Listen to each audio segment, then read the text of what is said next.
ॐ प्राणदा अपानदाप्यानदा प्रजोदा परिबोधाः अन्यांस्ते असमदबन्धुहेदयाः पावको असमभ्यको शिवो भव चतुष्को नोपरि नैवेद्यपात्रं निधाय गायत्रीमन्त्रेण पात्रान् प्रोक्षयेत् धेनवाः अमृते कृत्यो दवा सत्येन परिसिञ्जामि नैवेद्यं निवेदयामि ॐ प्राणाय स्वाहा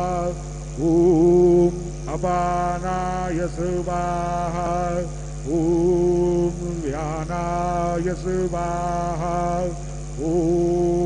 उदानाय स्वाहा ॐ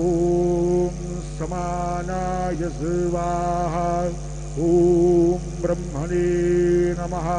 नैवेद्यमध्येवार्यं समर्पयामि पुनर्नैवेद्यं निवेदयामि ॐ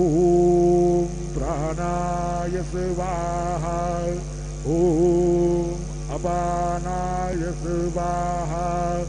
ॐ व्यानाय स्वाहा ॐ उदानाय स्वाहा ॐ समानाय स्वाहा ॐ ब्रह्मणे नमः नैवेद्यं समर्पयामि हस्तप्रक्षालनं समर्पयामि